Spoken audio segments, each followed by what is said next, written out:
rebaño y yo los envío. El cuidado del rebaño es un cuidado de todos. Se dirige a los pastores y se dirige a todos los cristianos. Y esto ha de ser una corresponsabilidad siempre. Y una corresponsabilidad que ha de ir también alcanzando una respuesta de acuerdo a las demandas del tiempo. De tal manera que esta respuesta sea verdaderamente pertinente para que el Evangelio de Jesucristo, bajo las diferentes formas, llegue a todos y a más. Nosotros vamos a compartir esta reflexión centrada en título Pescando en las nuevas redes. Yo espero que me pase la fílmica. Y comenzamos con un pensamiento de Juan Pablo II al hablar de las comunicaciones. Como todos sabemos que fue una estrella en la comunicación. Valorar los medios de comunicación no es solo tarea de entendidos del sector, sino de toda la comunidad eclesial. Si las comunicaciones sociales comprenden todos los ámbitos de la expresión de la fe, es la vida cristiana en conjunto la que debe tener en cuenta la cultura mediática en la cual hoy nosotros estamos irremisiblemente inmersos. ¿Quién puede echar para atrás? Y por eso tenemos que hacernos algunos planteamientos que nos ayuden en esta meditación, reflexión. ¿Estamos convencidos de que Cristo es el camino, la verdad y la vida? Una muy buena pregunta para que también nos hagamos la siguiente. ¿Cómo conocer realmente a Cristo para poder seguirlo y vivir con Él, para encontrar la vida en Él y para comunicar esta vida a los demás, a la sociedad y al mundo? Y tenemos que seguir y continuar planteándonos. Cristo se nos da a conocer en su presencia, en su vida y en su doctrina por medio de la palabra de Dios. ¿Cómo van a anunciar un mensaje cuyo contenido y espíritu no conocen a fondo?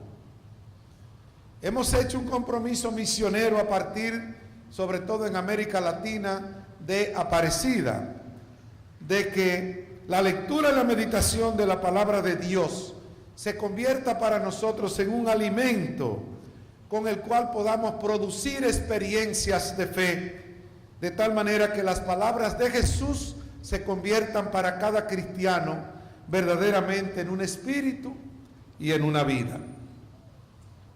Y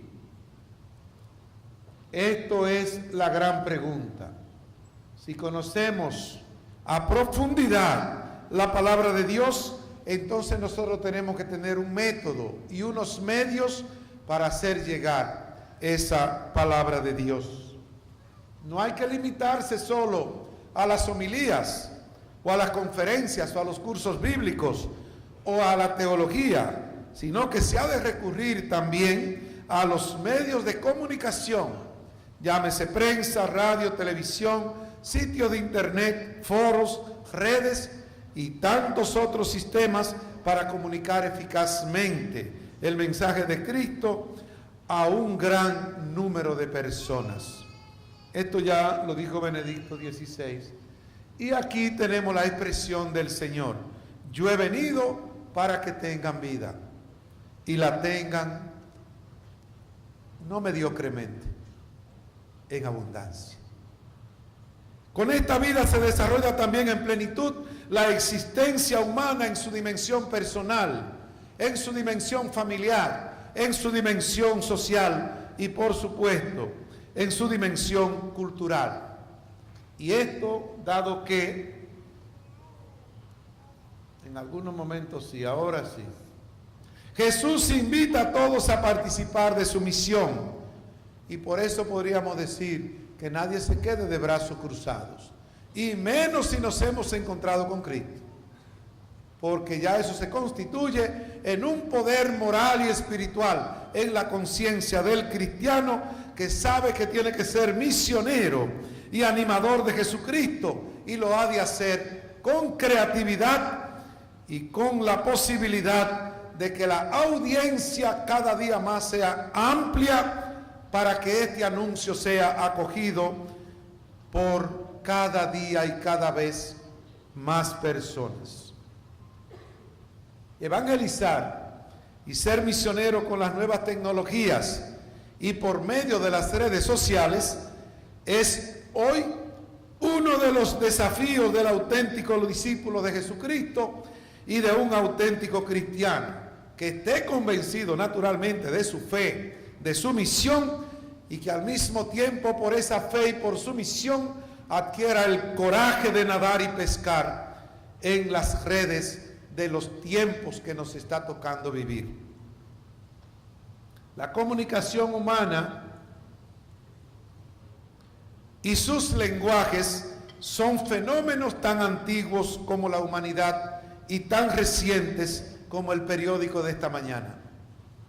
Sin embargo, hay que adquirir una primacía prácticamente absoluta en el ámbito del uso de los medios, porque prácticamente hoy día no existe ningún tema, ni ningún aspecto, ni situación, ni acontecimiento, ni problema que no pase por el tribunal de los medios y también no pase por su dictamen, incluso por su dictamen.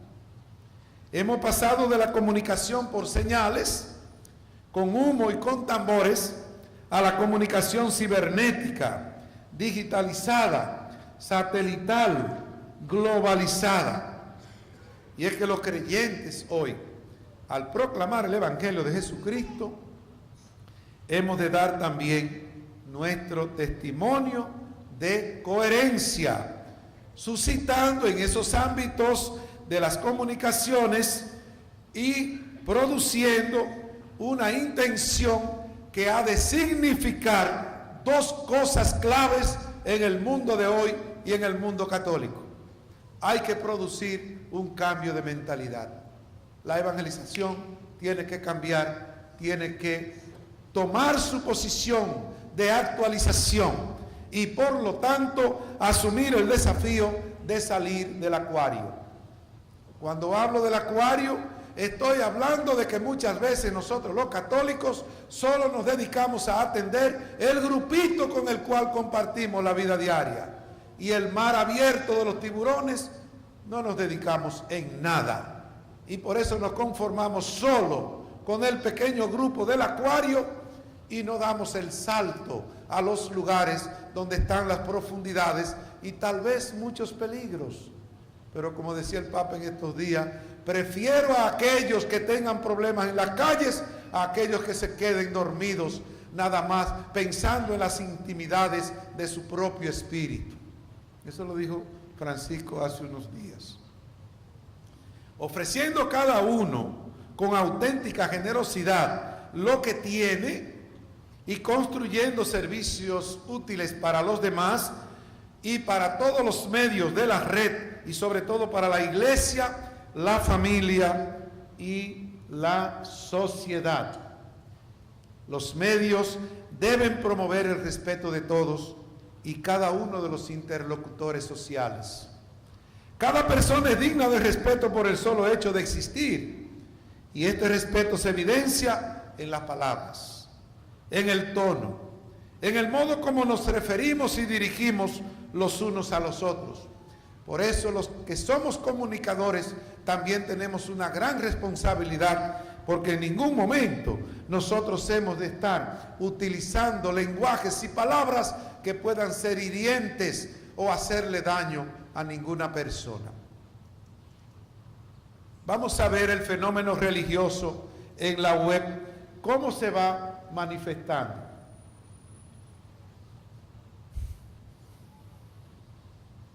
Dentro de 10 a 15 años, el 30% de las parejas que se casen se habrán conocido a través de internet. Los seres humanos conocen mejor a sus compañeros de chat que a sus vecinos del condominio. El internet, lejos de ser un simple instrumento de información, se ha convertido en un ámbito donde tienen lugar las profundas y amplias relaciones humanas. La familia y la evangelización no pueden estar ausentes del Internet. Y aquí vamos dando otro paso. Internet es ante todo un reflejo de la sociedad de hoy y de la cultura actual. Una especie de radiografía que nos muestra lo más profundo de nuestro entorno, de nuestros pensamientos, de nuestras convicciones e incluso de nuestra vida. La iglesia ha de presentarse sin complejos en los ámbitos donde está esta civilización que hoy día informa y también forma. Y es por ello que nosotros tenemos que observar cómo incide el Internet también en la evangelización. En el 1996, un grupo de periodistas del periódico Times hizo una búsqueda en la red y encontró 25,000 referencias a Bill Gates, 410,000 referencias de Dios y 146,000 referencias de Cristo. ¿Podemos nosotros estar ajenos a esta realidad? Para nada. Dios y Jesucristo no están ausentes del Internet. Las religiones, los grupos sociales, las plataformas políticas, todos aparecen en la red ofreciendo su mercancía. Muchas veces sin preocuparse por la verdad. Ojo, muchas veces sin preocuparse por el bien de su producto, sino motivado por el proselitismo o por el simple beneficio económico que le produce. Se está generando unos nuevos rasgos culturales, incluso está formando un nuevo tipo de religiosidad de la que se pueden adelantar ciertas características, por cierto, muy preocupantes. Adelante y atención con ellas, porque las voy a tratar como amenazas y también como oportunidades. Basta navegar un poco en la red para concluir que Internet no es un ambiente absolutamente laico. La realidad es que Internet está plagado de reclamos religiosos. Entrar en la web es entrar en un mercado donde junto a otras mercancías se ofrece lo que hoy genéricamente se denomina espiritualidad. Y vamos a profundizar un poco en esto.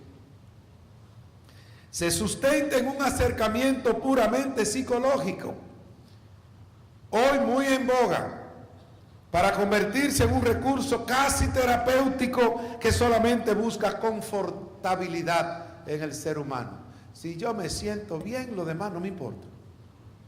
Y esto es parte de lo que precisamente está produciendo los nuevos cambios en este ámbito. Un nuevo secularismo que no consiste en eliminar a Dios de la red, sino en presentar un nuevo Dios hecho a la medida del hombre y mujer y hecho a la medida de las necesidades que cada uno tiene. El secularismo de la sociedad actual se presenta de modo silencioso, acomodaticio, tolerante, menos colectivo y más individualista. Oculto bajo nuevos credos alternativos y fulgurantes que se venden con más espectacularidad, ofreciendo unos contenidos más fugaces, unas esperanzas más de andar por casa y una salvación más terrena. Fíjense, muy alejada de la salvación eterna. Y es que estamos de frente a lo que vamos a llamar el relativismo online. Unido al secularismo, la red ofrece también un marcado relativismo heredado de la cultura en la que hoy se desarrolla. Nada es absoluto, ni siquiera la verdad. Eso es lo que se está tratando de vender.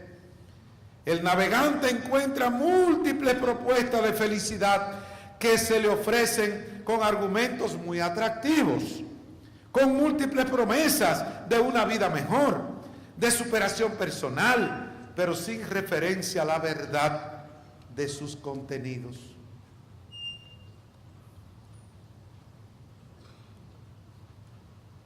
hablar de verdad resulta casi de mal gusto para muchos. Se prefiere hablar de tu verdad, de mi verdad, y la cultura mediática se ha ido penetrando progresivamente por un sentido típicamente posmoderno, donde la única verdad absoluta admitida es la inexistencia de la verdad absoluta. ¡Qué barbaridad! O en caso de que éste existiese, sería inaccesible a la razón humana y por lo tanto es mejor considerarla irrelevante. La religión online se construye rechazando la experiencia de comunidad y promoviendo una espiritualidad autónoma, de absoluta intimidad, que recuerda en muchos aspectos a la gnosis de los primeros siglos del cristianismo. Ya no existe para muchos la verdad, sino 100 verdades para 100 cabezas. El sujeto cibernético es artífice de su destino, salvador de sí mismo, protagonista de su propia existencia, sin más autoridad sobre él que las limitaciones de su instrumento mediático. Nadie más lo limita. A este hombre